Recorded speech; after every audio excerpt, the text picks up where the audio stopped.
It's the draft before the draft. Welcome to the Mega Mock. Our NFL draft experts are in the war rooms and they're ready to select their superstar squads of the nation's hottest prospects.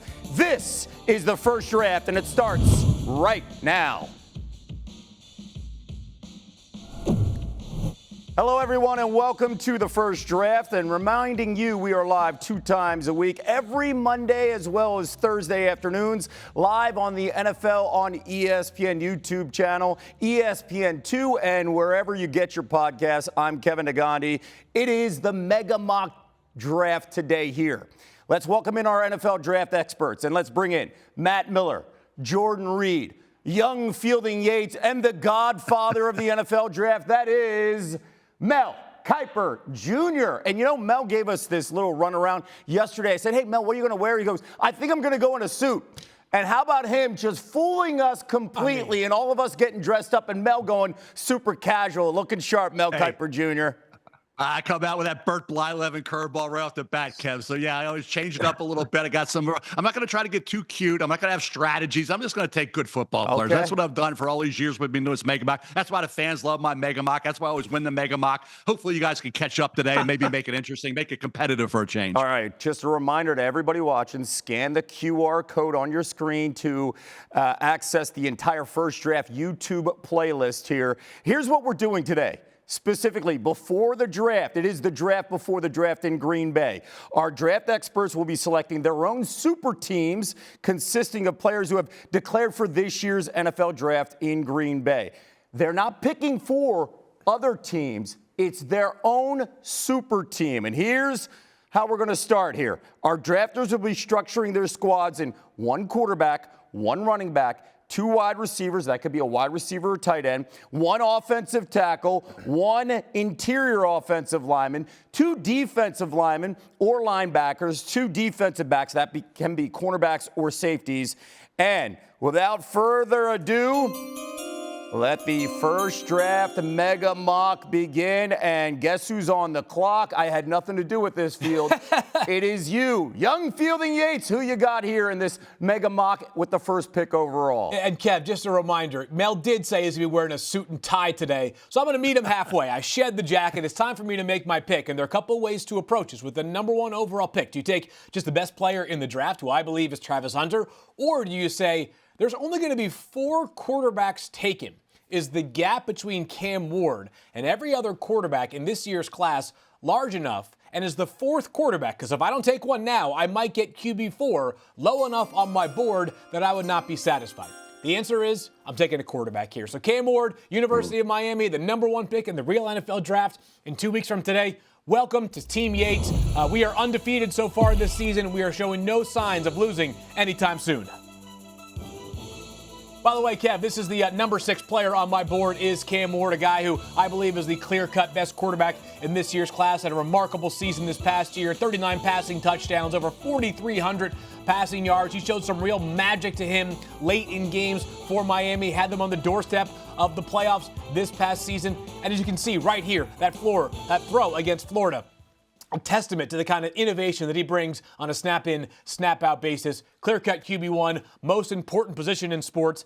I'm like the Titans. I'm taking Cam Ward, number 1 overall. Yeah, and by the way, this is the sure thing. It feels like the only sure thing we know going into Green Bay. That is the Titans going with Cam Ward as of right now, off the board, the quarterback, the number 1 quarterback on most boards. Not Mel Kiper's board. We'll get to that conversation as we continue here. So with the 2nd pick, let's go to Jordan Reid. Well, I have my suit and tie on, unlike a lot of the other guys already on the set. A fresh cut. It's because we mean business. We mean business today. I'm excited, and we're going to take Shedeur Sanders, the quarterback of Colorado. I'm not going to play around with it just because my next pick is at 7 overall, so I can't really risk missing out on a quarterback or potentially getting my 4th quarterback off of the board. So we're going to go with Shedeur Sanders here. I think this is an easy selection for us. Go ahead and get one of the best quarterbacks in this year's draft, and who I believe is the most polished passer in this year's draft class. 74% completion percentage, over 4,000 passing yards, 37 touchdowns to only 10 interceptions. He's just so good from inside of the pocket. I think he's really good as far as the accuracy down the field, the short to intermediate areas. He has great ball placement. as well. And I look at Shedeur Sanders, I see somebody that may not have as high of a ceiling as some of the other guys in this year's class, but we know in year one he's going to be able to come in and contribute just because of his accuracy, his field vision, and just how well he distributes the ball. So I think this is an easy selection for us. Go ahead and get our quarterback. We'll go with Shedeur Sanders out of Colorado with the number 2 overall selection. There's some interesting strategy here for Jordan Reid here, going with the quarterback too, because he knows that Mel, who has pick number 4, is very high with Shedeur. Oh, yeah. Thanks, Jordan. I'm very curious what's going to happen here with Matt Miller, who's picking number 3, because the 2 quarterbacks are off the board, and then there's that drop-off. And do you just wait and see, and do you get a number 1 positional player somewhere else? Matt, what do you got? Number 3. Well, I'm shocked the way the board's fallen. This is what happened last year when I won this thing, because I got Jaden Daniels as quarterback, and rookie of the year. He was the best rookie in the NFL last year. So I'm just going to play the board again. Like Kiper said, I don't have a lot of strategy this year because I think it is a very flat draft class. Guys, I'm taking Travis Hunter. He is electric. What? Can I list him at wide receiver and defensive back? Can we do both? He's not Because even the we're number filling 1 out player this on your team. board. I need a. He's my number 2 player, though, fielding, and I'm okay with that because the way we're structuring this, the depth at defensive end, I'm okay passing on Abdul Carter because I know I can get pass rushers later. There's no one in this draft like Travis Hunter. Play him at receiver, 96 catches last year, won the Biletnikoff Award. It's the best wide receiver in college football. Then you put him on the other side of the field, and he wins awards as the best defensive player in college football because of his ball skills. The short area quickness is elite. The instincts that he brings to the table are special. Now, I know we all need quarterbacks. I personally don't think the drop-off from Shedeur Sanders to Jackson Dart is that great. And shout out to my guy, Lou Riddick. I don't know that the drop-off to Tyler Shuck after that is that great. So I'm confident waiting on a quarterback in this year's class. Let's go get some playmakers. Travis Hunter, he's Kiper's number 1 guy, so I know Mel loves this pick. This is how we're starting to win again this year. And you know what's interesting, too? Because when you look at specifically positions, we've never talked about this with any player, let alone the first draft mock. You could put him at wide receiver. You could put him at cornerback. Where would you put him here in this draft in your mind? Is he your number 1 wide receiver? Is he your number 1 cornerback? Kevin needs both. I'm going to put him at wide receiver for now. Let's see how the board falls at defensive back. I'm a little higher on this wide receiver class than I am the corner class. So there's some flexibility. I would like the option to change his position later on. All right, Mel Kiper Jr., the godfather of the draft, and your number 1 quarterback is off the board. Your number 1 player is off the board. What are you doing with the 4th pick? Well, I got news for Matt. I'm picking last because I'm Super Bowl champion. He might have had Jaden Daniels. I had the best mega mock. That's why I'm picking last here, guys. So 1 player doesn't a draft make, right? There's more than just 1 player in this mega mock. So I'm the champion. I'm picking last. I got back-to-back picks here. I'm going to beat you inside. I'm going to beat you outside with my guy. So I'll get Abdul Carter, who was off ball, then outside, coming off the edge. And I got Mason Graham, who just make the pick. Don't overthink it. He's a great player. Aiden Hutchinson was a great player coming out, went 2nd overall, should have gone number 1.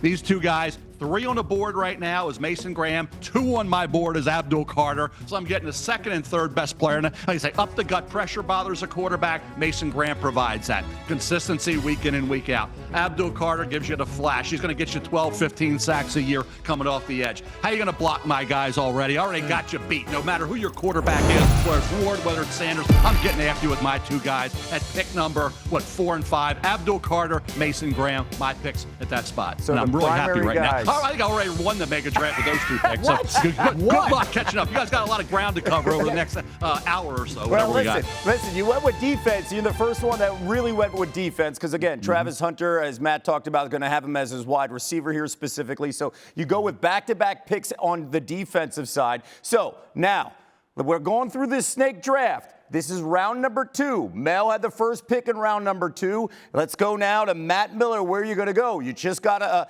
you got Travis Hunter, who many believe is the number 1 player in this draft. Where are you going in that 2nd round? Yes, I'm a believer in scoring points. It's the name of the game in the NFL right now, despite what the Philadelphia Eagles have done defensively. I'm going to just continue to rack up the best offensive players in this draft. Give me Ashton Genty, running back from Boise State. I know running backs have been devalued, and this is a good running back class, but the drop-off from Ashton Genty to the rest of this running back class is significant. He's my number 3 overall player in the class. He is the definition of blue chip. We have the great rushing ability, the yards after contact, the contact balance. You go back to 2023, what he did as a receiver out of the backfield, he had over 500 yards pass catching.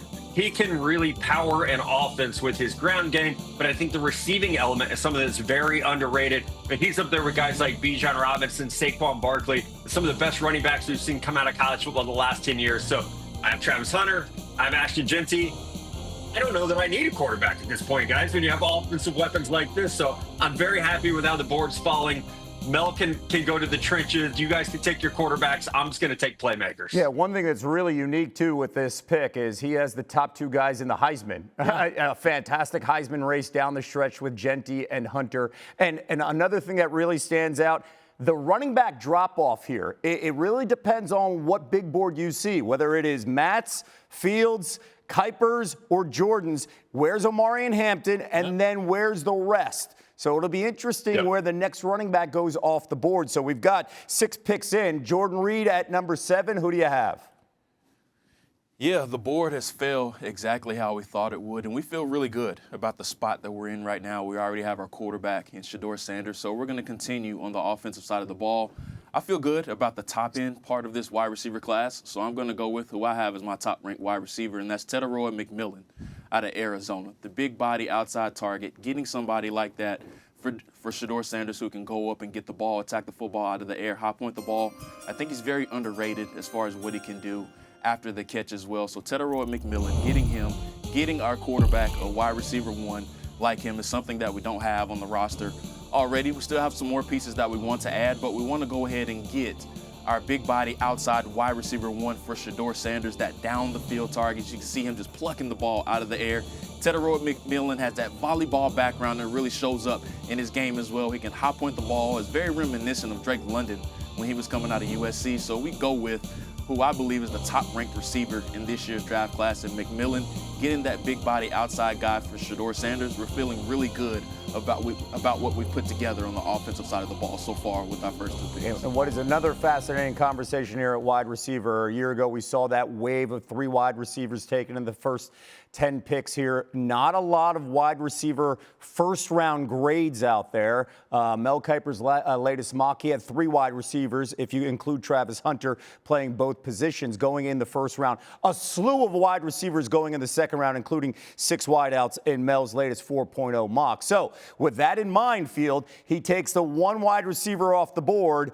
We'll see how you play it out as you have back-to-back picks. The last one in round number 2 and the first one in round number 3, Field. Go. You know something, Kev? I heard Kiper talking about how, or maybe it was Matt, said we're going to go all offense. Well, it's nice to have a quarterback if you're going to go all offense. So I actually have a quarterback in Cam Ward, and I'm keeping this offensive theme going. You know, there are times when people tell me, that Kiper guy, he's a dinosaur with some of his Johnny Unitas thoughts. Well, I'm going to draft a dinosaur. We're going to call him Will T-Rex Arms Campbell, the best left tackle in the class. That's right, Mel. He's a left tackle. Will Campbell is the next pick on the board because we got to make sure that we can protect Cam Ward. He's got great innovation skills that I was referencing a little bit earlier on. But Will Campbell is my pick with number 8 overall. Campbell, 3-year starter at left tackle for LSU. The guy protected for Jaden Daniels and then Garrett Nussmeier. And tell me how many times during the broadcast we brought up the name Will Campbell. The answer, probably none. You know why? Because this guy's tape was borderline clean. He was excellent. I don't care about the arm length here for Will Campbell. To me, he's a top 5 player in the class. Feel really good about the way that we are supporting our quarterback right out of the gates. But we are not done, Kevin.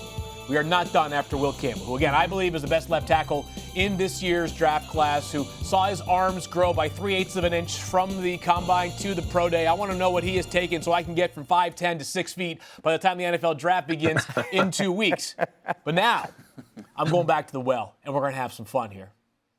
Tyler Warren, the best tight end in the class, comes off the board. The first pick in the 3rd round, number 9 overall. We continue our offensive onslaught. We're going to be a difficult team to slow down. I'm not sure any player in the entire class improved their draft stock more than Tyler Warren did from where he was at the end of last season to where he is right now. If you just take Tyler Warren's receptions and his receiving yards from last year, they are more than the 3 previous years combined times 2 at Penn State. This guy had the breakout season of all breakout seasons. There are 4 tight ends that I think we all know we love in this class, but none of us is going to disagree that Tyler Warren was the biggest difference maker at tight end in college football last year. He's a weapon, not just as a tight end, but as a wildcat quarterback. He has rare comfort with the football in his hands. 700 yards after the catch alone, Kevin, you find ways to get the football in the hands of Tyler Warren. I'm hiring Ben Johnson as my coach, by the way. I'm doing that,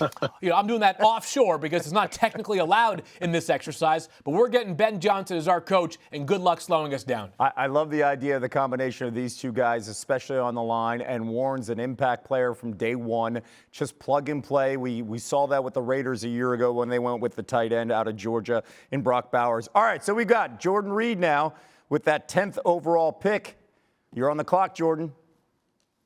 Yeah, we were thrown for a little bit of a loop right there. We did have Tyler Warren as the next guy on our board, so we had to make a little bit of an adjustment here. But we're going to continue to add on the offensive side of the ball. We're going to make Mike McDaniel jealous down there in Miami and add some more firepower. I'm going to go with Matthew Golden out of Texas. I know I took Teteroa McMillan already out of Arizona, but I'm going to add another wide receiver in Matthew Golden just to keep that firepower going for Shedeur Sanders. And I think I'm going to throw a lot of guys for a loop with this selection. Ooh. Stacking 2 wide receivers, we feel really good about getting 2 of the top 3 receivers in this year's draft class. I think Golden is a great complement to Teteroa McMillan, somebody who's that big body outside guy. Now we have somebody that can work the short to intermediate areas as well as down the field. Golden was electric in his one and only season with the Longhorns. He was seen as maybe a complimentary option coming into the year opposite of Isaiah Bond, but he emerged as that wide receiver 1. So we're jumping for joy with the offensive firepower that we have for Shedeur Sanders, getting Teteroa McMillan, and then coming right back and getting Matthew Golden. I think we're in good standing right now. We still have some work to do on the defensive side of the ball, but offensively, we're definitely high-fiving in the draft room right now as far as the 2 top receivers that we were able to get for our franchise quarterback. It's Shedeur Sanders. Jordan, is some of the reasoning also because you can get a wide receiver now with first-round grades, maybe not later on in this mock draft, and also you feel comfortable with the depth on the defensive front as well as linebackers and safety and cornerback later on in this mega mock? Absolutely, Kevin. You know, as a team, that's what we talked about last night. We want to attack some of the weaker positions in this year's draft class first. And, you know, we didn't like the depth after that first tier of wide receivers. So we're jumping for joy that we were able to get 2 of the top 3 wide receivers on our board with Golden and then also McMillan. Well, he's certainly helping his quarterback in Shedeur Sanders. All right, let's go now with the 11th overall pick in round number 3 here. Matt Miller, what do you got? Kev, the guys are making this too easy for us. Oh, it's great. I love the way the board's falling right now. So far, as you mentioned, I have the 2 Heisman runner-up, Travis Hunter and Ashton Jeanty. My number 2 and my number 3 overall player in the draft. My number 5 overall player in the draft is going to be our next selection. That's Georgia's Jalen Walker. Looking at the way we have to structure these teams, you get a defensive lineman / linebacker. Okay, Jalen Walker, a lot like Travis Hunter, can do multiple things for this defense. He can play as an off-ball linebacker. He can also rush off the edge. We saw that last year. His 2 games against Texas, arguably the 2 best games of any draft prospect in the entire 2024 college football season. And he still has upside. This is still an ascending player. What he did last year with the 6.5 sacks, what he does as a blitzer, what he can even do in coverage, drop it into space. This is a difference maker in the front 7. I am, again, a huge Jalen Walker fan. My number 5 overall player. I think he is the most sudden pass rusher in this draft. He has the best closing speed of any pass rusher in this draft. He can spy quarterbacks. He can play off the edge if you want to run a little 3-4 defense or put him in a wide 9 setup. So Jalen Walker at this point in the draft is an absolute steal. I'm happy to grab him. Okay, we've got Kiper coming up now with back-to-back picks. But before we get to your picks, Mel, I do want your assessment on the 3 teams that you're competing against right now. What do you think so far, what Fields putting together, what Jordan's putting together, and what Matt's doing? It doesn't matter. They're not scoring any points against me. That's the bottom line. They can put all these offensive guys out there. My team is I'm the only one who respects defense. I guess that's why I'm the old guy here. These guys just want to keep lighting up the scoreboard. Well, you better light up the scoreboard because you ain't stopping anybody, okay? And I'm certainly stopping you. So you won't stop anybody, but I'll stop you. That means I'm going to win the game again. I'm going to be Super Bowl champion again. I got my 2nd and 3rd highest rated player. I got my top 10 board right now. There's only 2 defensive players, and I got them both, okay? Top 10 players on my board. I got the 2nd and 3rd guy. All the other 8 are offensive guys, right? So I'm in pretty good shape. Travis Hunter could go both ways. Obviously, the dual threat, he's 2 for the price of 1. I get that. But I'm going to take Armand Membo, here. I'm going to go into Matt Miller country out there in Columbia, Missouri, right? Faro Field out there, right? I'm going to go to a guy. I might even get your other guy at some point and really make you mad, Matt. But I'm going to go here with Membo. I may. Here's a guy, guard, right tackle, had a great year, nailed the process. Show what the process is. The season, then the All-Star game, combine, pro days, whatever you want to talk about, the process. Armand Membo is a guy, right tackle, guard. Some think he can play left tackle. Remember Latham last year coming out of Alabama? They thought he could play left tackle at Tennessee. He's back at right tackle, right? So sometimes the moving him around doesn't work. But in terms of Membo, I got a versatile kid. I know he's a plug-and-play. I think he's going to be a New York Jet. So he's going to be starting at right tackle. And the safety net there is if he struggles, you got a guard, right? You got a Pro Bowl guard. You can't go wrong. Got one of the safest players in the draft with Armand Membo from Missouri. Now, after I get Membo, I got a debate in my mind here. This is where I got the debate because I'm down here now looking at players that are ranked a little lower, okay? Because the guys went heavy on offense. Yeah. So I get my offensive lineman. I'm in the trenches. I'm going to wait a little bit on the quarterback now since Shedeur Sanders, really, Jordan, you couldn't let me have Shedeur. You promised me before we started you let me get Shedeur. Okay, so you guys, and Miller, I'm going to get you for that too, by the way, because you were kind of laughing about all that. But I'm going to go here and say true to what I believe in. And I believe there's a gap between the second running back and the third running back. You guys seem to think it's Ginty and everybody else. I think there's not much of a gap between Ginty and my guy, and then there's a gap between 2 and then 3, whoever you guys think is 3. So I'm going to take a guy, the best way to help your quarterback, and I'm not getting the best quarterback. Shedeur Sanders is the best quarterback. I'm not getting, I just dropped my face. I'm not getting Shedeur Sanders, right? I'm going here with Amarion Hampton. Amarion Hampton, running back, North Carolina. He had a big year with Drake May. He had a bigger year without Drake May. It didn't matter. Give him the ball and let him go. You talk about contact balance. You talk about running inside, running outside, bouncing outside, catching the ball, blocking. He did all that for Mack Brown at North Carolina. Both years averaged around 6 yards a carry. Both years similar rushing numbers. Actually went up this year without the quarterback being anywhere near Drake May. And he had the same amount of touchdowns. That's 30 touchdowns over a 2-year period. And he caught a lot of passes out of the backfield. So for me, Amarion Hampton ran great, showed what he could do at 220-plus pounds. Are you kidding me? I'm going to get a big-time running back. There is a drop-off down to that third running back on my board. In fact, right now, Hampton's at 10. The next running back's in the 40s. So for me, value, best player, big drop-off.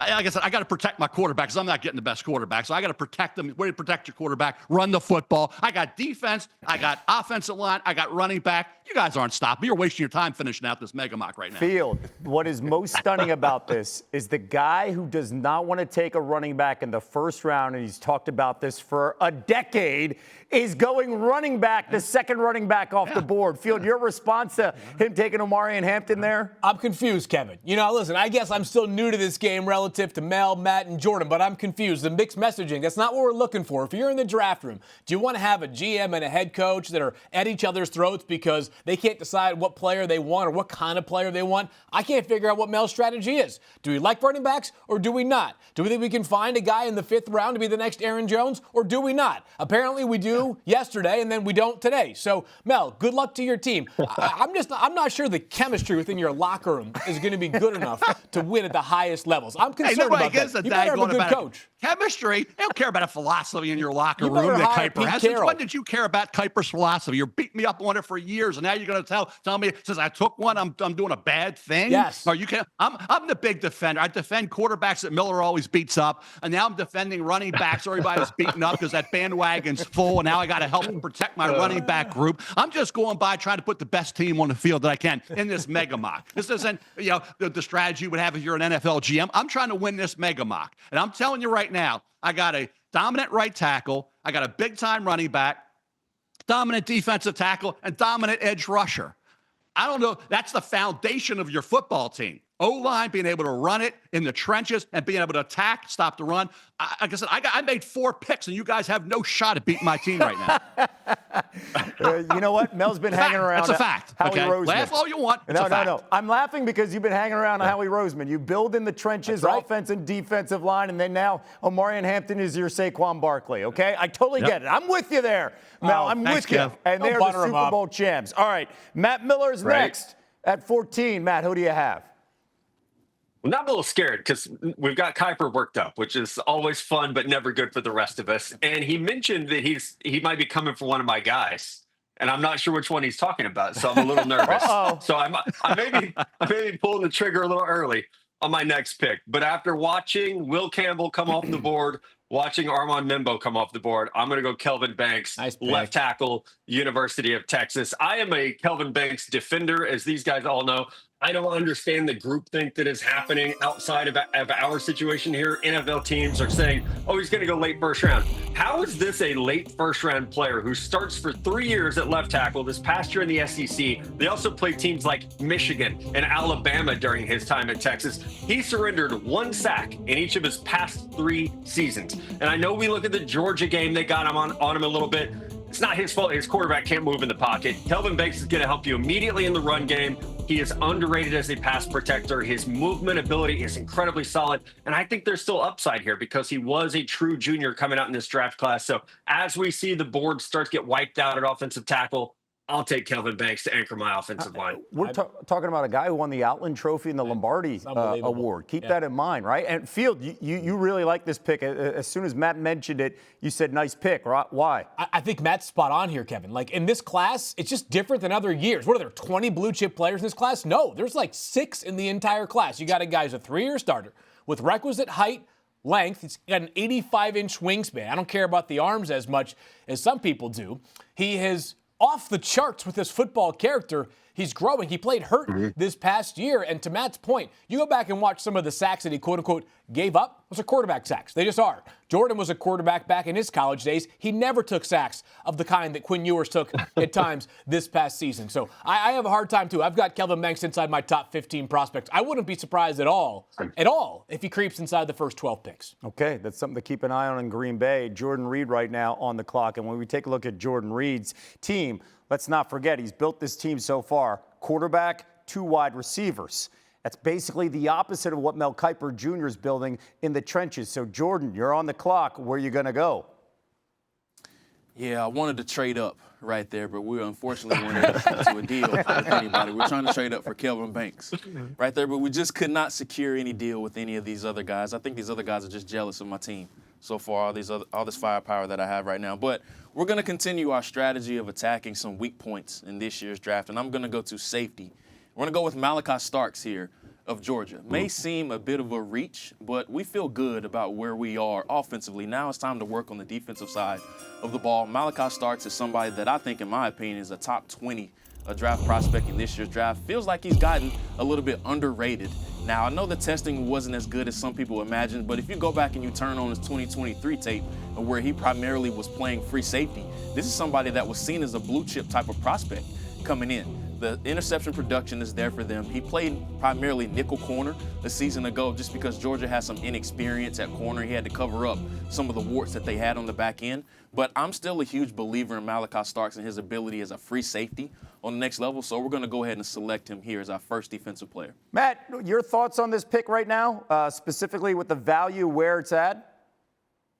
Yeah, I love Malachi Starks. It is we haven't seen anyone go defensive back yet, not a true defensive back. So I'm a little surprised that this is the first DB off the board, but I also know Jordan well enough to know he's looking for INTs because in a year when we look back at our teams, he wants to say, I drafted a guy who had 5 or 6 picks. Look how good my team is. That's what he did to us last year too. So I like the strategy here to get somebody that's going to rack up the stat sheet. Starks is underrated. I mean, 3 years, that production he had at Georgia, high football character, IQ instincts. I think it's just a matter of you got to play him at safety, not slot corner like Georgia did last year when he had some issues in the turn and transition, the speed catching up to guys. But if you play him at deep safety, he's a special talent. Starks, like Banks, one of those guys, blue chip, you felt really good going into the season, and then the postseason, a lot of differing opinions, and then now we see a lot of mocks where he's in the 20s, potentially in the 30s, but right now in this one, going 15th overall. All right, the final pick in this 4th round, we've got Field Yates on the clock. Field. Yeah, Kevin, I'm 3 for 3 on offense so far. I thought about keeping the trend rolling, but I am hopeful that in 2 weeks, where I believe this player deserves to go, proves to be the case because we've talked about Will Johnson since the beginning of his Michigan career. This guy came onto campus and became a baller, day one variety. And I thought 2 years ago, as in the 2023 season, he had a case to be the best player on that Michigan defense that also featured, amongst several others, Mason Graham, who might be a top 5 pick in this year's class. Played just 6 games this past season, did Will Johnson. Of course, because of that foot injury, Jordan's been reporting he's expected to run at some point prior to the draft, or at least work out at some point prior to the draft. But because of this foot injury, a lot of mystery surrounding where Will Johnson's going to land. I still believe, though, he is the best corner-only corner in the entire class. We have to say that because, of course, Travis Hunter being the unicorn he is. So give me Will Johnson. To me, I think the first round has 3 or 4 options at corner if you include Travis Hunter that could land there. But I feel most comfortable with Will Johnson. I think the instincts here, the length here are so good that even if his speed at the very top end is not super true blue elite, and I'm talking about, 4.42 or 4.45, maybe it's closer to 4.50 or even 4.52. I just think the rest of the package for Will Johnson makes up enough for that speed, which I'll be honest with you guys, throughout the process, I know it's a talking point amongst evaluators. I didn't really feel like the speed was a great deficiency for Will Johnson. So I resisted the temptation to continue with the offensive onslaught, and I land who I believe is the best corner in the class. So 4 rounds in the books in our mega mock, 6 more to go. And right now, here's what the board looks like in our teams. Field Yates at the point now has Cam Ward, who had the number 1 pick. Then he went offense at 2 and 3, Will Campbell, Tyler Warren. And his last pick was his first defensive pick in Will Johnson out of Michigan. Jordan Reid, he went with Shedeur Sanders, taking Mel Kiper's quarterback, and then he went wide receiver at picks 2 and 3, and then Malachi Starks, the Georgia safety, with his 4th overall pick in that 4th round. Make this now Matt Miller's selections, Travis Hunter and Ashton Genty. This is the combo that we saw at the Heisman. Jalen Walker, he has that defensive edge right there out of Georgia with his 3rd pick, and then some real value there with Kelvin Banks Jr. out of Texas. That's Texas tackle with that 4th pick for him. And then Mel Kiper Jr. going Howie Roseman.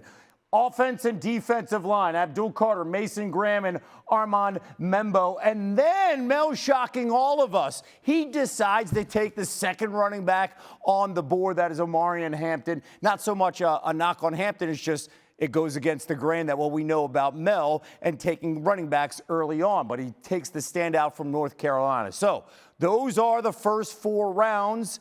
And we continue this snake draft, and we begin the 5th round with Field Yates, who's coming off taking a defensive backfield. Where are we going to start round number 5? Yeah, Kevin, we've talked about kind of the nature of this exercise is when there are positions in which you don't find the depth to be great, you got to consider attacking those even earlier than where the player might rank on your overall big board. If this was done maybe a month ago, Kevin, I'm not sure Jahad Campbell from Alabama is still on the board. But Jordan noted from his Alabama Pro Day that he had surgery to repair his labrum after the combine, which puts the earliest portions of his career in some peril. But I think this is the best linebacker in the entire class, and we're not worried about week 1. We're worried about the next 7 or 8 seasons. Campbell, who has true 3-down value with excellent range, sideline to sideline. He's got a tenacity that you see as both a run defender and also a pass rusher. I know that he's going to get paid to be a stand-up inside linebacker, but if you're in a gotta-have-it situation and you're short on rushers, Alabama showed us this past year he can put his hand in his dirt and rush from the edge when absolutely called upon. So to me, I've got a couple of linebackers that I view as likely top 2-round picks, then a pretty btake drop. I'm tapping into the only linebacker that I personally would take in the 1st round, that being Jahad Campbell. Matt, do you agree? The only linebacker when you take a look at that 1st round grade? Yeah, definitely. In terms of an off-ball perspective, that's definitely the case. And with Jalen Walker, who I selected, he can do a little bit of both. And it's funny because Campbell can as well. I've talked to NFL teams who think his best role eventually might be as an edge rusher. We saw that last year with some of the production, especially the way he chases quarterbacks, the closing speed that he had on those 5 sacks. So he's really an ascending player at the right time. Field mentioned it. A month ago, I think he would have been off the board already. Jordan had the great report on the labrum. But if we're looking at building a team, not just trying to hit on 2025, Campbell is a really good value right here. All right, let's bring in Jordan because the last 2 times Jordan has been on the clock, the pick before him And look at his face. He's shaking his head.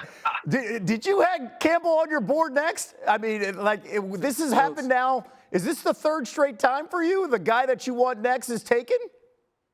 I think Phil has tapped into our draft. Tapped it, baby. Hacked it over here or something, man. We were looking forward to taking Campbell right there. He sniped it from us. But, these guys laughed at me last year taking Brian Branch at number 10 overall. Or, 2 years ago taking Brian Branch at number 10 overall. So we're happy about getting Starks where we got him. But them taking Campbell just one pick ahead of us, that was really disappointing. I'm sure you can see just the face of disappointment not getting Campbell was one of my favorite overall in this draft class. But we're going to stay with the Alabama tree, and we're going to go with Tyler Booker here, the interior offensive lineman from the Crimson Tide. Another position that isn't seen as very strong in this year's draft class, but I believe Booker, despite how he tested, the athletic testing, it wasn't great, but if you just turn on the film, the power that he has, I believe is strictly a guard only. I believe that's the position that he's going to play on the next level, but we want to attack the trenches now. We're still starting to continuing to build on our offense. I know we have a heavy offensive draft right now, but we're going to stick with our strategy of attacking those weak points as far as what we see in this year's draft class. But with Booker, super great anchor, really good at the point of attack as a run blocker, but we're feeling really good about the trenches, so we're going with Booker here, and we feel good about our offensive line now. Mel, your thoughts about this pick, especially the guard position? It's been viewed differently through the years. You never think about taking a guard in the first round. Now that has changed a little bit. Your thoughts with the first guard off the board? Yeah, the phone booth guard. I think when you look at the speed, the 40 speed, 10-yard time, all that, I think would affect Tyler Booker with some teams. Remember Orlando Brown, when he came out, was pushed to the third round. We thought he'd be a mid-first rounder. Worked out pretty good for Orlando Brown going in the third round, right? Tyler Booker, Jordan takes here. I think he's probably going to be more of a second-round pick. I think there's some other guys along the interior, particularly at guard, maybe moved ahead of him because of the combine. Going into that, though, had he run better, it had been locked in the mid-first round area. All right, Matt Miller's next, and some backstory here. Mel has put him on notice. And Matt now, we'll see how he picks and uses his board, because Mel has hinted that he may take one of Matt's guys, as we have seen Jordan's guys taken off the board the last 3 rounds before his pick. Matt, what are you doing? Hey, Kev, I'm already in his head. I got in his head early before we were in the early part of the first quarter. I was in the head of all these guys. Right. They were all worried. I got Miller going crazy, trying to overthink it now. Jordan's been disappointed 3 or 4 times by Yates. Fielding is going to do something whatever Fielding tends to do. He's kind of all over the place with his stuff, So I'm just sitting here. I got right now, I'm a fumbler today, by the way. I know. I got my 2nd, 3rd, 8th, and 10th best player. Are you kidding me? Wow. Did any of you guys get 4 guys in your top 10? I love what quarterback do you have, Mel? How's your quarterback looking? The Mel psychology is amazing in this. He's just trying to get in all your heads, guys. I know. He's just trying to use his expertise and get in your heads. It's all that age that he has. It's all the experience, right? He knows how to mess with this, and he's only messing with me because he knows I'm winning right now. Notice he's not threatening the other guys that he's going to take their players. He's coming after me for some reason. I take back that 5th grade report I wrote where I said I wanted to be you. I'm changing that pick too. Okay, getting back on track here. Round 5. We saw the board at corner get wiped out a little bit here, at least in the secondary. I was very disappointed when Will Johnson came off the board. I thought I was going to be able to sneak him in. So I'll take Jahdae Barron, corner from Texas. I only have 2 corners with a first-round grade after Travis Hunter, and they're all taken at this point with Johnson gone, Hunter gone. So getting Barron, I think, very, very important at the defensive back position. The development that he showed this past year, I thought he was a day 3 pick on 2023 tape. He goes to Texas last year, moves to that outside corner spot, wins the Thorpe Award. 5 interceptions, 11 passes defense. Played as a better tackler. His short area quickness is so good. I know he doesn't have elite arm length. I think he makes up for that with his speed, his ability to carry guys down the field. And you do get some versatility. He can play inside. He can play outside. Early in his career, he actually played as a safety. So, again, the name of the game for this team is versatility, apparently, with Travis Hunter, Jalen Walker, and now Jahdae Barron. Barron credits a lot of his experience and growth at Texas with Michael Huff, a guy that's there, a legendary Longhorn who was the 7th overall pick just I want to say earlier this century. Now I'm dating myself, but he was fantastic during his time in the NFL and has such an impact there in Austin with many of those guys on the defensive side there. Now, all right, Mel, Now you got your bookends here. You got the end of this round and then the start of the 6th round. Where are we going as you continue to talk your talk with these young fellas? Yeah, Miller's on my list even more so now. He just took my player. I was going to take Barron. So love it. I kind of feel like Jordan Reid now. Yeah, I'm coming at you even harder now, Matt. So and that guy I was waiting on, I'm going to take him a little earlier now. I'm going to really get you. But I'm going to go here, and I got to stay true to my board.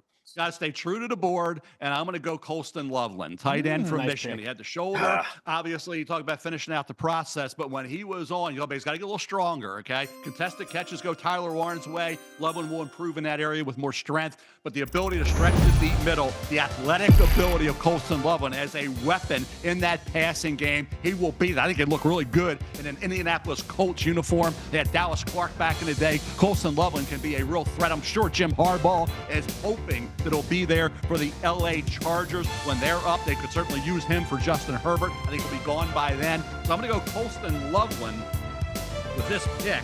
I get the second best tight end, but not a huge gap between Tyler Warren and Colston Loveland, okay? Then there's a little bit of a gap between Loveland and the next tight end, so I'm kind of playing that there now because I didn't feel comfortable dropping down. And I like the next tight end, but it's a gap there. Loveland on my board is at number 13. So here I am, 13, 10, 8, 3, 2. Pretty good, right? Now I got to protect myself against Miller. This is where I got to protect myself because the quarterbacks are going to be when Louis Riddick loves Tyler Shuck. I know Jordan Reed's big on Jalen Milroe, but he shot me, took my guy in Shedeur Sanders. Thanks, Jordan. I appreciate that, buddy. And I'm going to go here with Jackson Dart.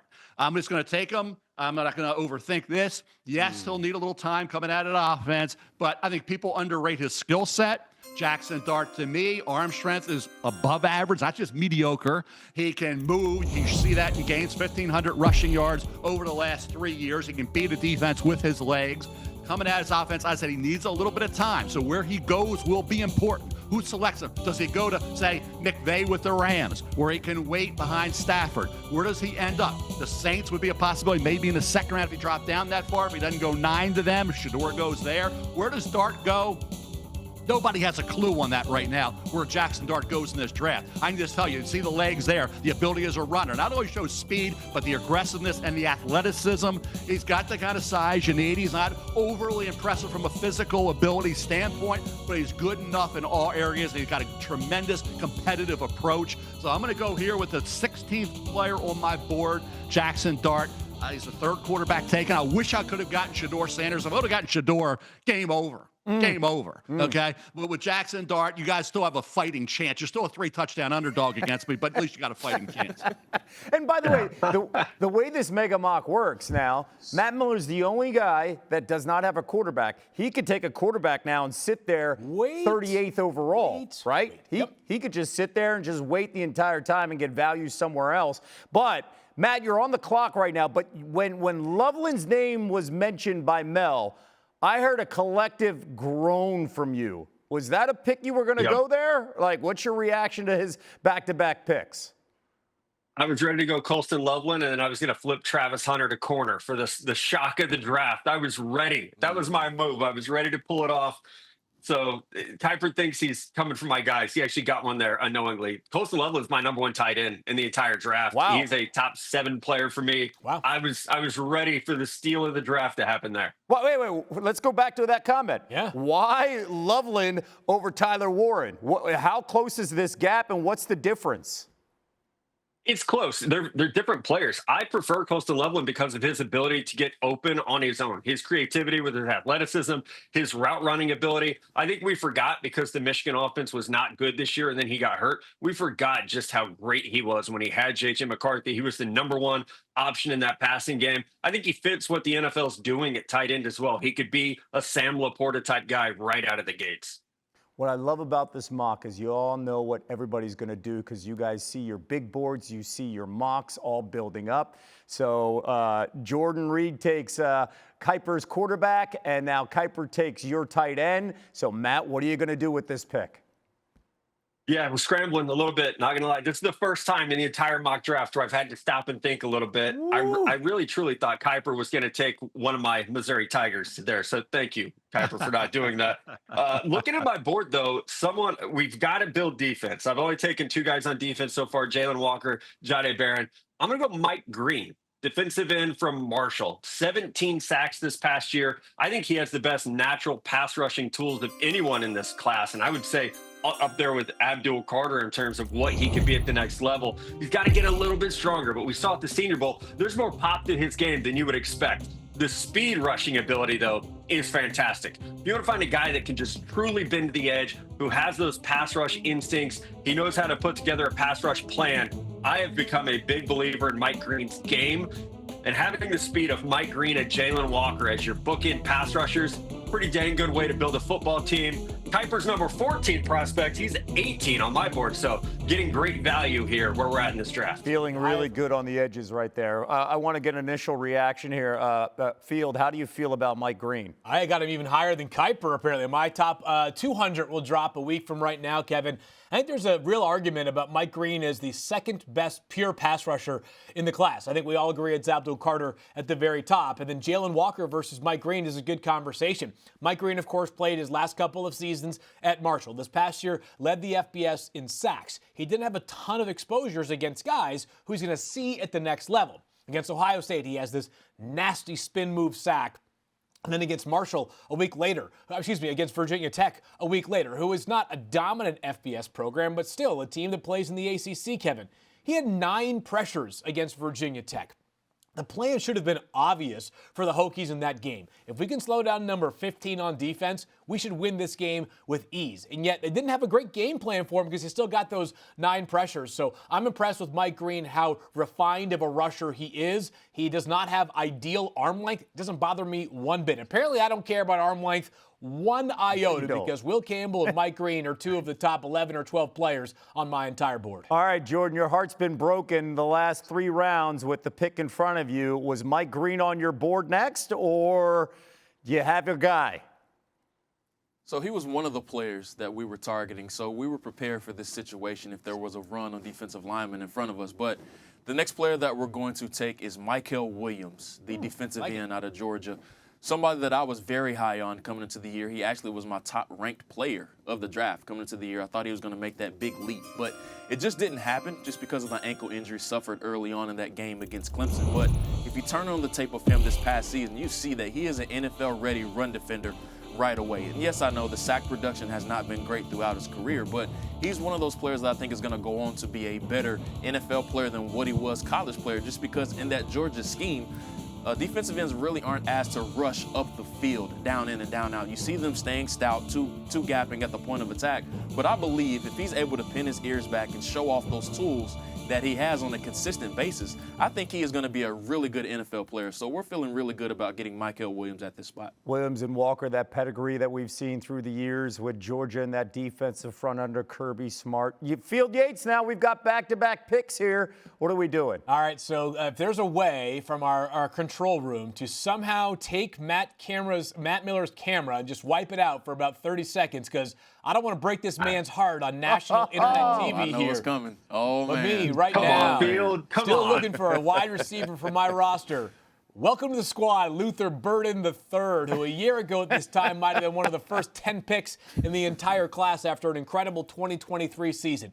Wasn't quite as dominant in 2024. The yards after catch numbers really spiked. It was still a really great year for Missouri, so scouts spent a lot of time over the past 2 months trying to figure out what led to the decline in production for Luther Burden III. But a couple of things are still undeniable about this player. He's got very good size, 204 pounds, ran a 4.41 140 at the combine. And the secret sauce here is actually pretty straightforward. Put the football in his hands, good things can happen. Still has a great combination of power, vision, and instincts after the catch that I'm willing to buy in on. Cam Ward now has, to me, 2 of the best run-after-catch players in the entire class alongside him with Tyler Warren and Luther Burden III. So while he might have to wait in the real NFL draft, he also has to wait in this draft. It is a good landing spot here for Luther Burden. And then, Kev, we're going to keep things rolling here. And we're going back to the defensive side of the ball. And I've been describing this guy during the process as the DK Metcalf of defensive players. It's Nick Emanwori, the safety out of South Carolina. A little earlier, Jordan took Malachi Starks. I think we all view him and Eman Wari as the two best safeties in this class with a gap before we get to the next safety. So for me, I'm willing to roll the dice on Eman Wari, who ran, I think, about a 3.73 at the combine and the 40 at 290 pounds and 6'7". Wasn't quite that big across the board, but this guy is really, truly one of the most unique specimens in the entire class. He had 4 interceptions this past year. He returned 2 of them for a touchdown, including this one against LSU. When you watch that full return, I'm telling you, it's giving me shades of DK Metcalf chasing down Budda Baker on that pick 6 play in that big Seahawks-Cardinals game a while back. Eman Wari has some rare physical traits.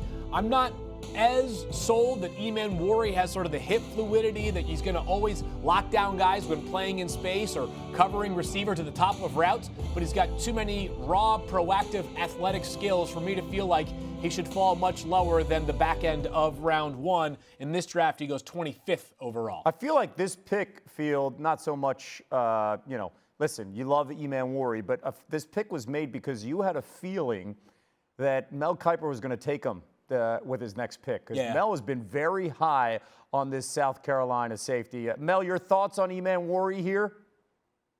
Yeah, Field did a couple things that were just, not good. It was a little underhanded because he knew I was going to go Luther Burden the third and get Matt Sky. So, Field, you stole my thunder on that. Miller had to know it was going to be Luther Burden the third coming up to get him. So you got him before I could, right? Strategy. And then Eman Wari, that would have been my guy. There's no question he'd have been my pick. He's not Kyle Hamilton. They're different kinds of players, size-wise, very similar, but different style of players. But Eman Wari, for not just this year, he was not a one-year wonder, by the way. He was a guy who played 3 years at South Carolina and played at a high level. He tested great. You knew he would. So, yes, when Malachi Starks and Nick Eman Wari, those are the two. But there's one thing in the secondary, guys. There were a lot of injured players. That was kind of the theme of this draft. A lot of guys at a variety of positions were not able to finish out the year, got hurt early, got hurt late. They weren't able to go through the season clean, but they're talented, particularly on the back end in the defensive secondary. So even though you guys took Starks and Eman Wari, there's some other defense, and Will Johnson, there's still some other defensive backs that fall into that category. Super talented, probably would have been already taken, but they haven't been because they were hurt. Eman Wari going to Field with that last pick, and by the way, Starks going earlier to Jordan Reid, who's on the clock right now with the 26th overall pick. Jordan, who you got? Yeah, Kev, we were debating 2 positions right here in the draft room. I'm not going to reveal which ones because these guys have already hacked my draft board, so I'm not going to go into detail about that. But the player that we're going to take here is Savone Revel Jr. out of East Carolina, who I think is one of the more talented overall defensive backs in this year's class. And if he did not tear his ACL during that 4th game of the season, we're talking about somebody that probably is going to end up being a top 20 pick.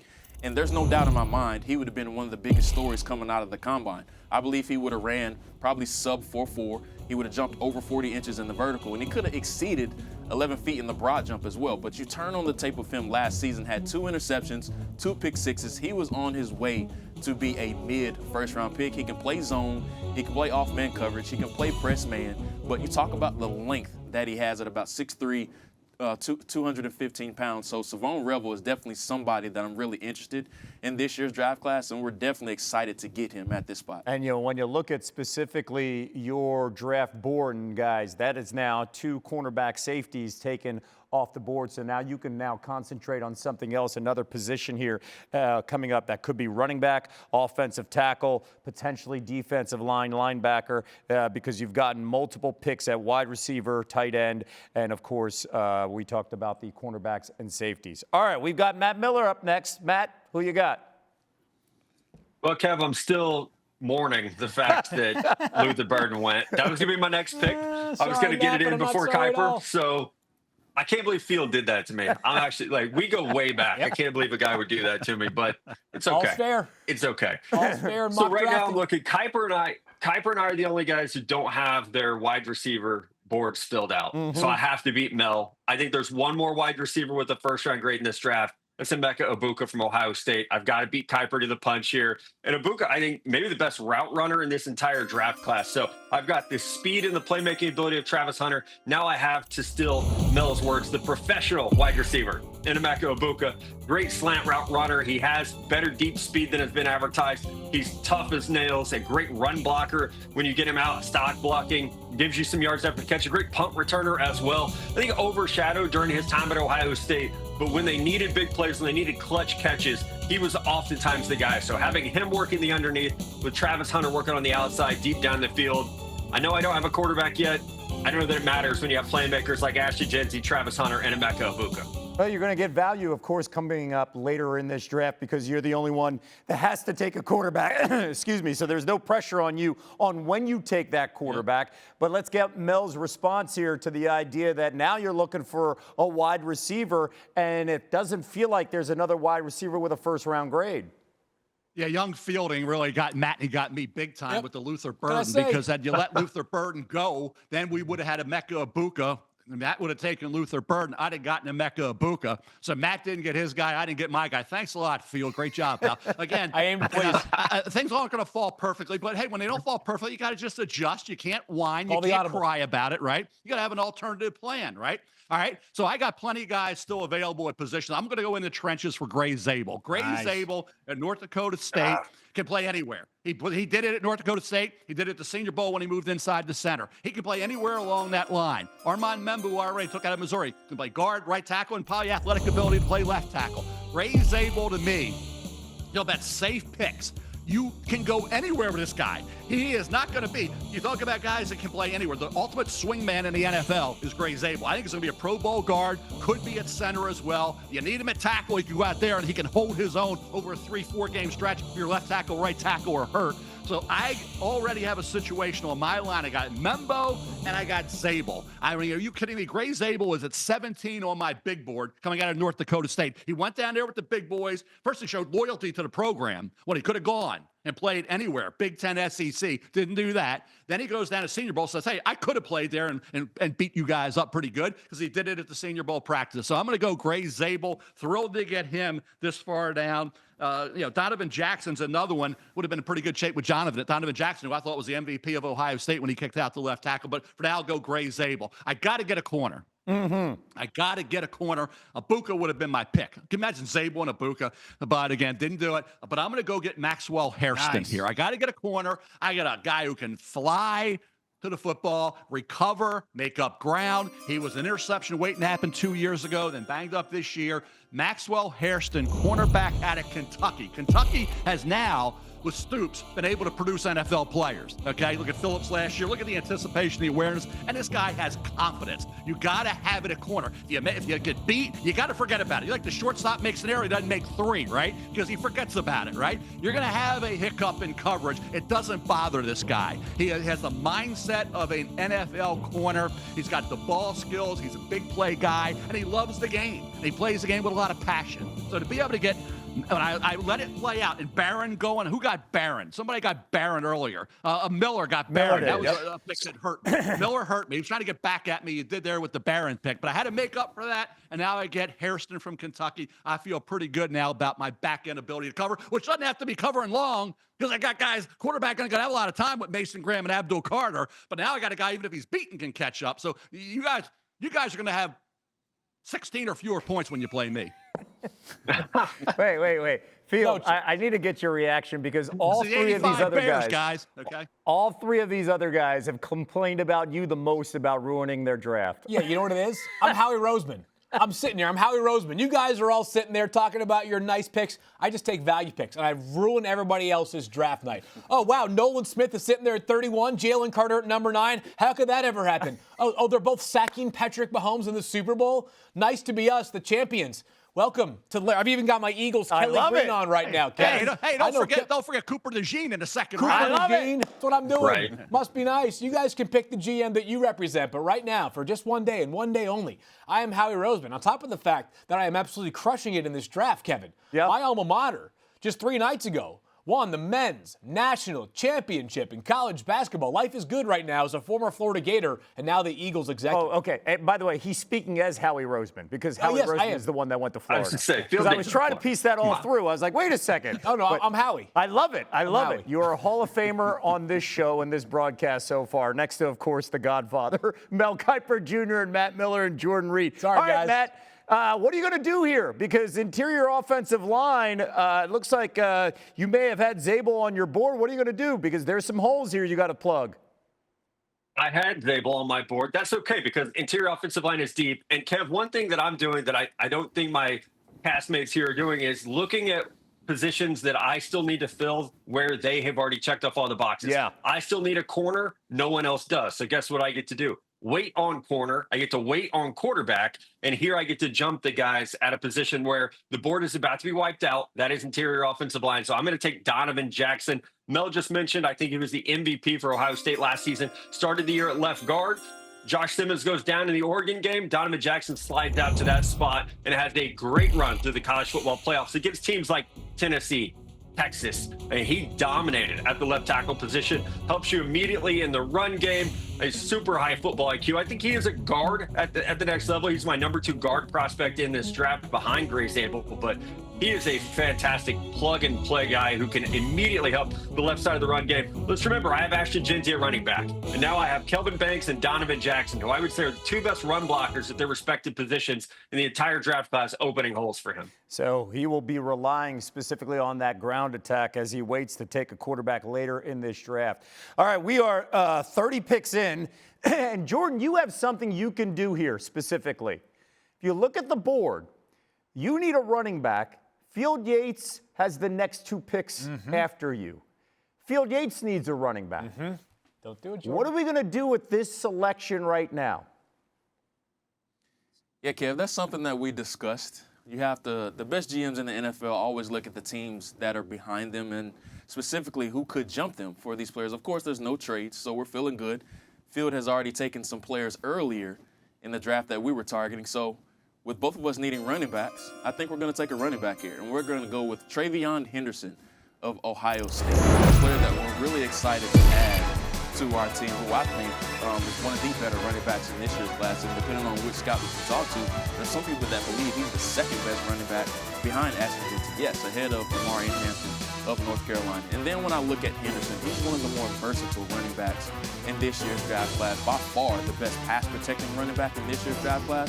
In my opinion, he can run in between the tackles. He's really good as a zone runner outside of the tackles as well. So as far as his pass catching ability, I think he's one of the better ones in this year's class too. So we're really excited to get Travion Henderson at this spot. Feels like you're getting a ton of value with that pick at 31, with Field now back-to-back picks. Where was Travion Henderson on your board, and what are you going to do next? Well, Kevin, I was comfortable with 4 running backs, so I was okay if Jordan decided to go there because I have the last pick in the draft, and I can just earmark that for running back at number 40 overall in our mega mock. That leaves me with 2 other spots to fill, 1 additional offensive lineman, as well as a defensive lineman or linebacker. I mentioned that we are the Philadelphia Eagles. What do? We get the most out of our players. I'm taking the ultimate wild card in this year's draft class, Shamar Stewart. Edge rusher, Texas A&M. 4.5 sacks during his entire college career, Kevin. That's not a misspeak by me. 4.5 sacks, exactly 1.5 in each of his 3 college seasons at A&M. Mel has talked about how those 1.5 sacks per year all came early in the season. 0 sacks in the final 7 games of his college seasons, Kevin. This is a player who, if he puts it all together, could be great. If he doesn't, we'll be back in the edge market soon enough. But at 6'5", 259 pounds with a 4.5, 940 and potentially rare power and explosion off the edge, we're willing to believe in sort of the defensive Jeff Stoutland.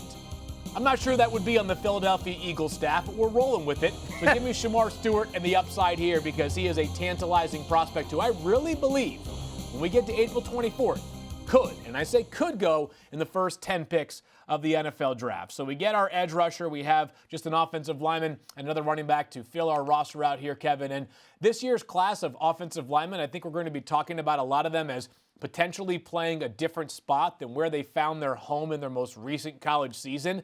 So give me Josh Simmons from Ohio State, another dice roll here, but a player who, if he had not torn his patella tendon back in October, we'd be talking about in a much different light. Simmons is perhaps the most athletic of the offensive linemen not named Will Campbell, an effortless mover, a guy who didn't allow a pressure before he got hurt this past season. 33-inch arms at the combine. Again, I'm not bothered by that whatsoever. And a reminder that while I already have Will Campbell left tackle, what I've done with him and Josh Simmons is one of them can be a tackle, one of them can be a guard if need be. Oh, by the way, Josh Simmons did play guard early in his career. He began his college career at San Diego State, but like about half the prospects in this year's class, he transferred, eventually landing at Ohio State. We're going to have to be a little bit patient here on Josh Simmons, but back-to-back sort of dice rolls by me for players who have a ton of upside. Okay, so you take the interior lineman off the board there. Call timeout. Let's go to Jordan Reid here. As Jordan, you've got a couple positions you've got to kind of cross off: offensive tackle and defensive line/linebacker. I got to call Field out on this because he had Will Campbell graded as a tackle. Yeah. And we were instructed to take a guard and a tackle, or interior lineman and a Josh tackle. Simmons as a guard. There we go. Okay. I didn't hear. He's altering the rules. I see Mel's face. I mean, I don't know. He has Is two that tackles. Is that not above board? He's got two tackles. Wait a minute now. Josh Simmons did you say and Will Josh Campbell. Simmons is a guard?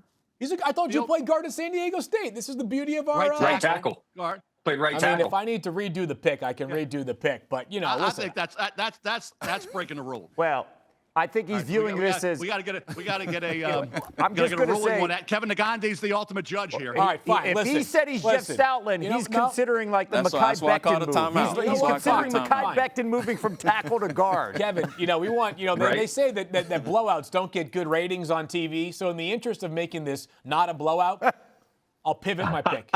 Jonah Savai-Naea, who I have graded as a guard, despite the fact that he played tackle as well. Welcome to the squad. We don't have very much time. So Jonah, really athletic, big-bodied dude. Welcome to Stoutland University, Okay. Jonah. All right. You guys are all happy now. Everybody feels If comfortable. Jordan doesn't take Josh Simmons, They follow- if Jordan doesn't take Josh Simmons I know, right here. I know. That was our strategy, Matt. That was our Hey, by the strategy way, that we talked Jordan, was about. that That's your why I next had to call a pick? timeout. You That's needed why I a had to call a tackle. timeout. Jordan, is that your next pick? You need a tackle. That was my next pick. I didn't know we could take two That's tackles. amazing. I'm Or just we were so changing good. the rules here. Oh, So good. Jordan, you're on the clock, so do you want to just take Simmons? Yeah, I'm going to take Simmons here. I'm pulling a Kevin Williams when the Vikings missed their pick back then. Run to the board. I'm going with Josh. I'm going with Josh Simmons All right, here. so We're we happy cross that out. he's still on the board there. Yeah. Okay, and it's the guidelines OT, offensive tackle. He fills that on the checklist. Let's go to Matt Miller there with the 35th overall pick. I'm not going to mess around and change your positions, guys. I only have two positions left to fill, cornerback and quarterback, and I was really comfortable with the talent at those groups.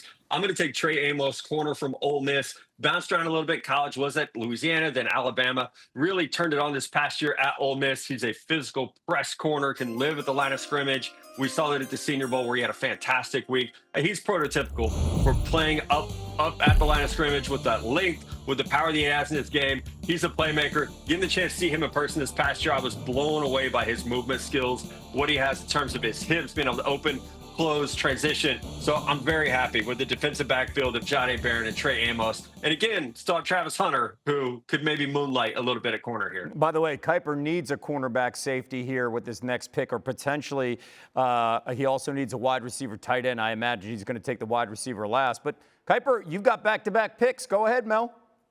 Don't imagine anything with me, Kev.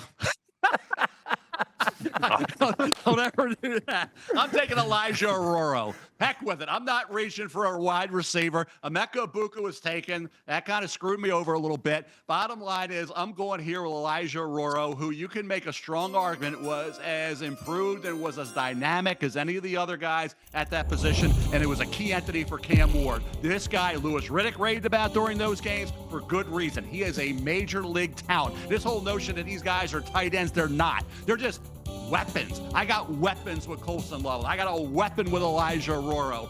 Cam Ward, hey, he had a guy who could do some damage, right? Down the field with the ball in his hands. This kid really helped out that offensive situation with Cam. I'm taking Elijah Aroro because I'm not going to stretch it for a wide receiver that I have a grade way down the line compared to where Aroro is, who, by the way, is at 38 on my board right now. Aroro is. So I'm going Elijah Aroro with Colston Lovell. And good luck on that trying to match up with me. Then I need a defensive back, right? Yep. Revel went earlier. Would have taken Revel. Jordan, I think, took Revel from East Carolina. He was hurt. So was Benjamin Morrison from Notre Dame, right? Hurt early on. Another Kevin Winston Jr., safety out of Penn State. Super talented. Now, I'm going to go safety and corner. Because I could go Azareye'h Thomas. Didn't run great the pro day, but I like Azareye'h Thomas. I could double up at corner. I could go Xavier Watts, 13 interceptions over the last 2 years, or Kevin Winston Jr. I'm debating it in the room right now. Do I take the safety who was hurt but ran great, coming off the injury, ran great, Kevin Winston Jr., and he had some really good tape when he was out there healthy for Penn State, or Xavier Watts, who didn't run as well as Winston, doesn't have that kind of speed, but played great and is really instinctive and had 13 interceptions over the last 2 years. So I'm going to take Xavier Watts. I'm going to go with the guy who was healthy through the process. I know what I'm getting.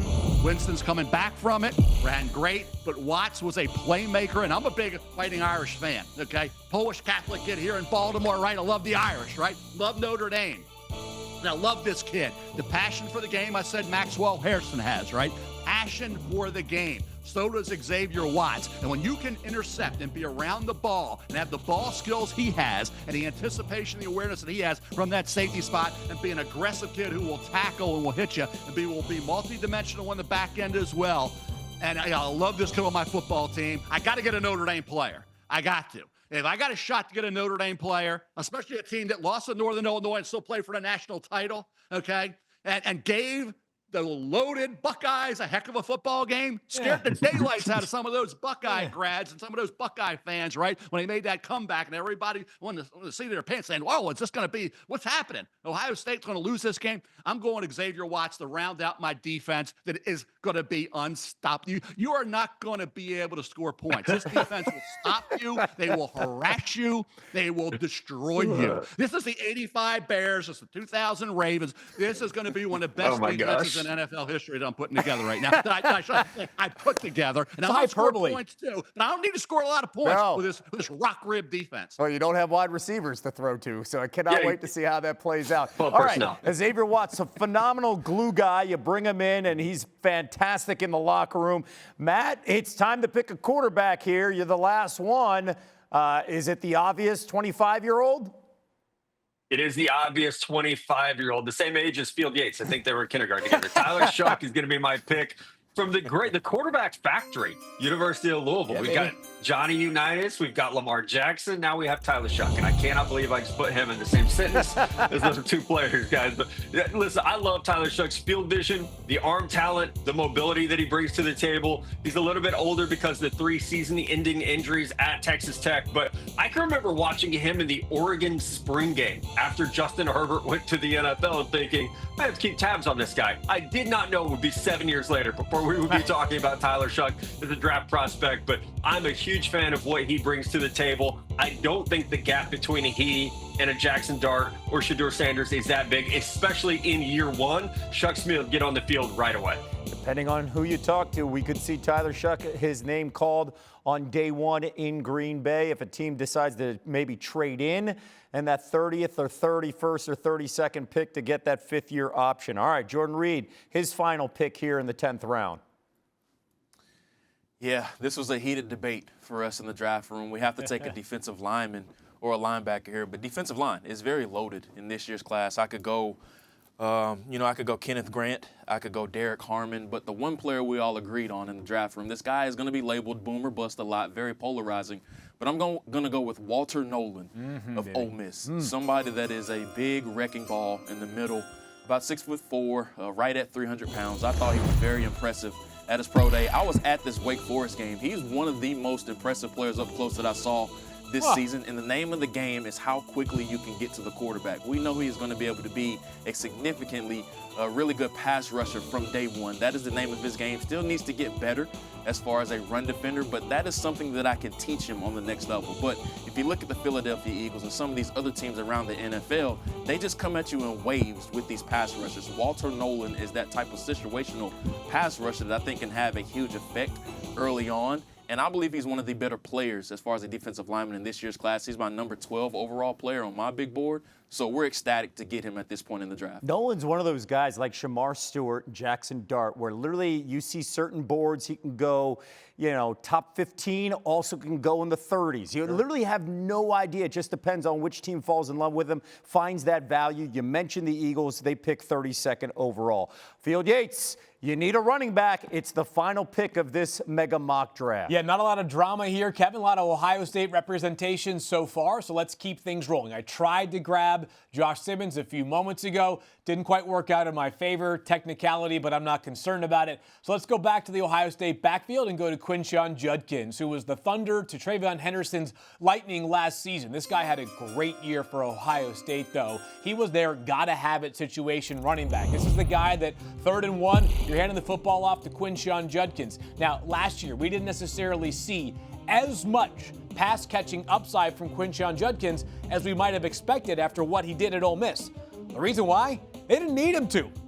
They just said, we're going to find ways to get you the football, oftentimes between the tackles as a runner. He's a good goal line finisher. I believe that Quinshon Judkins is probably better equipped out of the 2 Ohio State running backs to handle 17 to 20 carries in a game. Feel really good about the way that our offense has rounded out. We began the process with Cam Ward, quarterback 1 for me, 6th overall player on the board. We end the process with Quinshon Judkins, 40th overall in this exercise, right around his overall ranking on my big board of 45. My RB4 goes RB4 in this exercise. So 10 rounds in the books. That is 40 picks in this mega mock. Let's take a look and recap who we picked here, and started with Field Yates, who had the first pick and the last pick in this draft. And Field talked about going with offense with Cam Ward.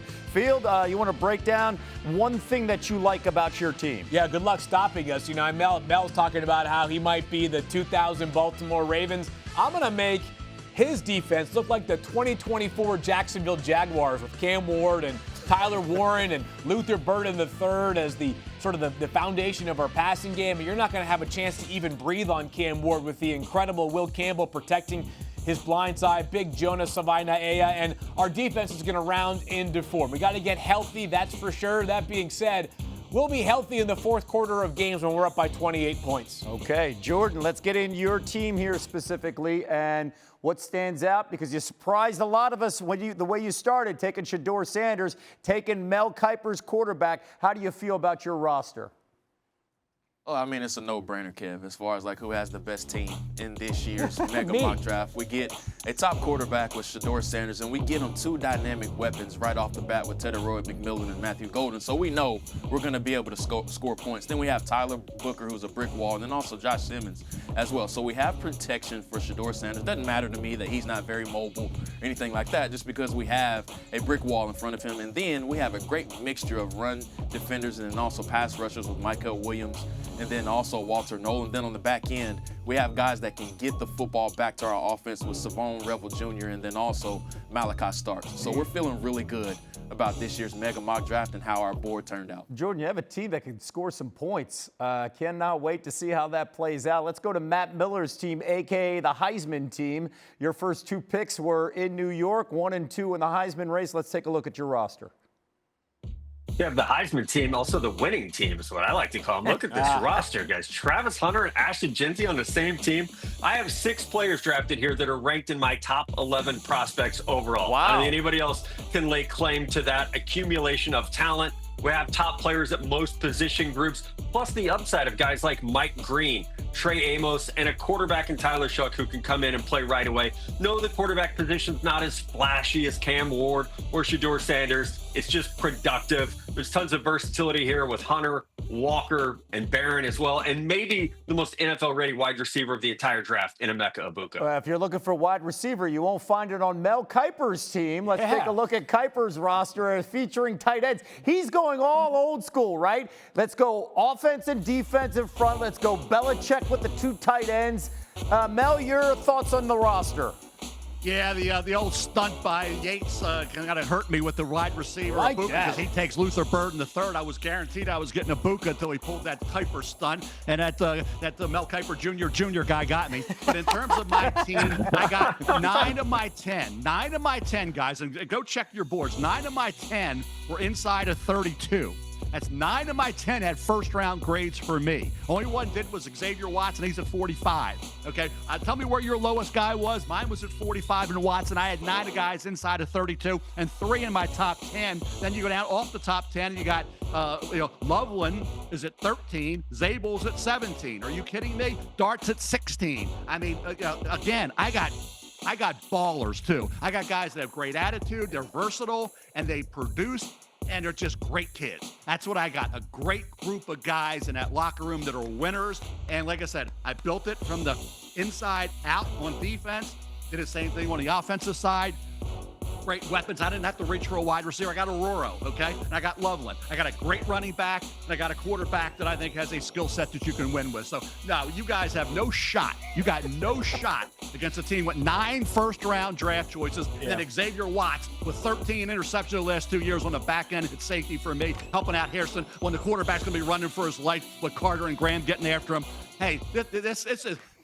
You guys aren't within 2 touchdowns of me. Yeah, I'm glad they're going to have good morale there, Kevin, because they're going to need a strong locker room when you're down by 20 again against my team in the third quarter. Scored 20. Get me down by 20, Fieldy. If you can't score 20, we got halftime. You got no shot at putting 20 points. We're handing out orange slices. Good job, guys. At least you have high character. I know we're down by 20 because we're getting smoked by the much superior roster, but hope those orange slices and Gatorade taste good. As this season continues and we see where these young men go, I cannot wait. I want to be on the text chain with all 4 of you to continue the conversation. I don't go on text chains, Kiper will reply. Pick up the phone and call me. No text chains, okay? No email chains, whatever you want to call it. Kiper doesn't respond, and he's also got like 5 phones, and we don't know which one he's using, and then the emails, and he doesn't. Okay, you know what? We'll fax you, Mel. That'll do it here for our Mega Mock. Let us know what you think about the broadcast and with your comments and who has the best team. We're just 2 weeks away from the 2025 NFL Draft in Green Bay. Scan the QR code. Like and subscribe to the podcast. Tune in every Monday and Thursday for your full NFL draft analysis.